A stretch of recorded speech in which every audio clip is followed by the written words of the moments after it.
UP Bihar के लोगों को सबसे बड़ा तोहफा मिला है। जी हाँ, और अब ये तोहफा किसने दिया है जानकर आप हैरान होने वाले हैं। ये तोहफा ना ही बीजेपी सरकार ने दिया है, ना ही कांग्रेस सरकार ने दिया है। तो मेरे खून में बीजेपी है। बीजेपी के कट्टर भगत है। एकदम एकदम। क्या किया बीजेपी ने पूर्वांचल वालों के लिए? कुछ भी नहीं किया, कुछ भी नहीं किया। क्या कहा आपने? गोली गोली गोली दिया है। मीठी गोली, मीठी गोली, चूसते रहिए। रबर का गोली, चूसते रहिए। मेन दो पार्टियां हैं, वो हम लोगों को यूज एंड थ्रो समझती है। मानते हैं यूज एंड थ्रो है? एकदम एकदम। सच बोलने वाले के लिए ताली बजाए ठाकुर जी के लिए।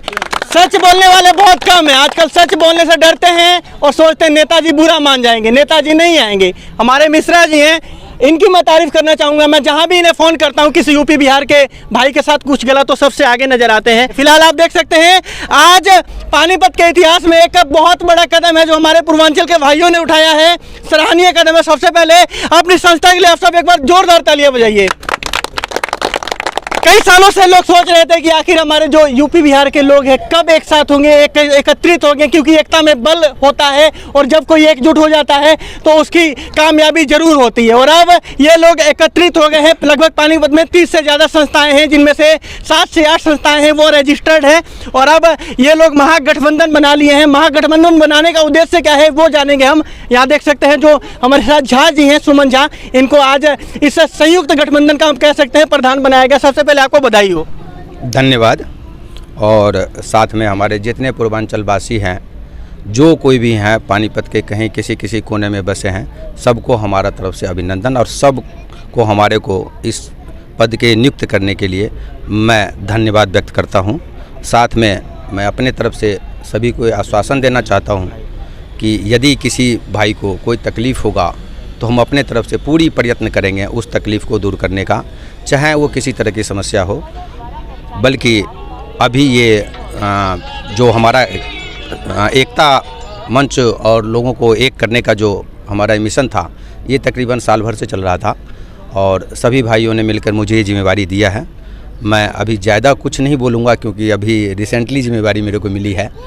और मैं अपने तरफ से पहले भी समाज का सेवा करता रहा हूँ, लोगों से मिलता जुलता रहा हूँ। तकरीबन सभी साथी, सभी भाई मुझे जानते हैं और मैं अपने तरफ से पूरी कोशिश करूँगा कि पूर्वांचल के सभी भाइयों को जो कोई भी तकलीफ़ें हैं उनको मैं दूर करूंगा और साथ में यहाँ उनके विकास के लिए रास्ता आगे बढ़ाऊंगा और इसमें हमारे पूर्वांचल भाइयों का विकास हो और पूरे पानीपत का भी विकास हो, ये मैं प्रयत्न करूँगा। उद्देश्य क्या है इस गठबंधन को बनाने का? क्योंकि देखा जाता है, हमें भी काफ़ी दुख होता है, हमारे यूपी बिहार के जो लोग हैं कई पार्टियों के नेताओं के पीछे झंडे उठाए घूमते हैं, जयकारे लगाते हैं, लेकिन आज तक पानीपत के इतिहास में शायद अवधेश यादव शायद थे या रमेश यादव, मैं नाम नहीं अभी, अवधेश यादव थे, वो पार्षद एक बार बने। उसके बाद आज तक पानीपत के इतिहास में मैं बताता हूँ, एक बार मनी राम यादव पहला पार्षद बने हैं कांग्रेस की तरफ से, दूसरा बाई इलेक्शन अवधेश यादव और फिर दोबारा मनोनीत पार्षद। कितने साल पहले की बात है ये? विनोद भटेरा जब अध्यक्ष थे नगर। 15 साल में ऐसा क्या हुआ? क्या हमारे पूर्वांचल के लोगों में शक्ति नहीं है, काबिलियत नहीं है, या क्यों नेताओं के पीछे लग्गू बनकर वो लोग घूम रहे हैं? उसमें कुछ हमारे अपने समाज की कमी थी, हम लोग एकत्रित नहीं हुए थे। और जितनी भी मेन दो पार्टियां हैं वो हम लोगों को यूज एंड थ्रो समझती है। मानते हैं यूज एंड थ्रो है? एकदम एकदम। सच बोलने वाले के लिए ताली बजाए ठाकुर जी के लिए। सच बोलने वाले बहुत कम है आजकल। सच बोलने से डरते हैं और सोचते हैं नेताजी बुरा मान जाएंगे। नेताजी नहीं आएंगे। हमारे मिश्रा जी हैं, इनकी मैं तारीफ करना चाहूँगा। मैं जहाँ भी इन्हें फ़ोन करता हूँ किसी यूपी बिहार के भाई के साथ कुछ गलत तो सबसे आगे नजर आते हैं। ठाकुर जी, आखिर अब कब पूर्वांचल के लोग एकत्रित होंगे और कब एकता दिखाएंगे? मैं तो मेरे खून में बीजेपी है, लेकिन बीजेपी के 10 साल के शासन में पूर्वांचल को कुछ नहीं दिया। हमारी एक पूजा होती है छठ पूजा, छठ घाट उन्हीं के ज़मीन पे विकसित करके अगर दे देते तो हमें कई बार नेता स्टेज से घोषणा कर देते हैं मैं तुमको ज़मीन भी दूंगा, पूर्वांचल भवन भी दूंगा। फिर उन लोगों का कहना है, वो कई जगह बोलते भी हैं, एक बार 5 साल में एक बार इसका पैर पकड़ना है, पैर पकड़ लो, जीतने के बाद 4 साल। बीजेपी के कट्टर भगत है? एकदम एकदम। क्या किया बीजेपी ने पूर्वांचल वालों के लिए? कुछ भी नहीं किया, कुछ भी नहीं किया। क्या कहा आपने? गोली गोली गोली दिया है। मीठी गोली, मीठी गोली, चूसते रहिए। रबर का गोली, चूसते रहिए। गिरी जी, आप भी पूर्वांचल का बोर्ड लगा अपनी गाड़ी में घूमते हैं, क्या मिला अपने भाइयों को? भाइयों को तो कुछ नहीं मिला, भाई तो जयकारा लगाते रह गए। देखिए शुक्ला जी, सबसे पहले तो मैं आपको धन्यवाद करता हूं, आप हमारे भाई भी हैं पूर्वांचल से आप भी हैं, कि आप लोग अपना कीमती टाइम निकाल करके अपने समाज में आए हैं और इस समाज को उठाने में आपका भी भूमिका है। जो ये लॉलीपॉप और गोली वाली जो बात हो रही है ना, चाहे हम अपने गाड़ी पे बैनर लगा के घूमते हैं, तो हम अपना व्यक्तित्व लेके घूमते हैं।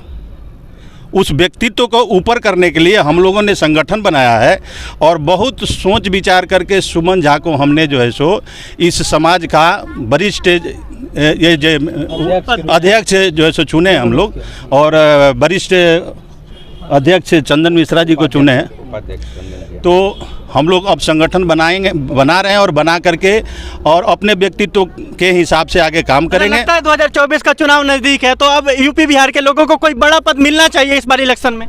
देखिए, पद मांगने से नहीं मिलेगा, छीन के लेंगे हम लोग। इनके लिए भी एक बार जोरदार तालियां। छीनना पड़ेगा अपने यहाँ के, छीनने से ही मिलता है। आजकल लोग आंदोलन, प्रदर्शन और इसी तरह से कई तरह के कार्यक्रम करते हैं, रचते हुए नजर आते हैं। गिरी जी ने 1 लाख वाली बात कही अभी। बस आपकी कृपा है, आप अपना कृपा बनाए रखें, हम लोग काम करते रहेंगे। इंदिरा जी, इतना बड़ा पद सुमन झा जैसे व्यक्तित्व को दिया, काफी सज्जन व्यक्ति हैं और लग रहा है कि समाज के लिए जोश है, जज्बा है, कुछ करके दिखाएंगे। बिल्कुल बिल्कुल करके दिखाएंगे और इनके अंदर कोई काबिलियत समाज के लोगों ने देखा जब ये पद इन्हें दिया गया। कई चेहरे हमें नजर नहीं आ रहे हैं, मैं उन्हें विपक्ष कहूँ, पक्ष कहूँ, अपने भाई कहूँ या क्या कहूँ। पप्पू शर्मा हैं, जो यादव जी भी हमें नजर नहीं आ रहे हैं, वो लोग कहाँ गए आखिर? वो लोग से हमारी बातचीत हुई है और वो गुटबाजी तो नहीं होगी? नहीं, ऐसी कोई गुटबाजी नहीं है। हम शुक्रवार को हमारी एक मीटिंग हुई थी कोर कमेटी की, जिसमें पूर्ण रूप से बहुमत देकर सुमन झा जी को चुना गया है और उन सब लोगों का साइन है। ऐसी कोई गुटबाजी नहीं है और पहले गुटबाजी थी, सब खत्म हो चुका है और अब हमारा समाज एक है और एक ही रहेगा और आगे का लड़ाई हम रणनीति से अपने समाज में बैठकर लड़ेंगे।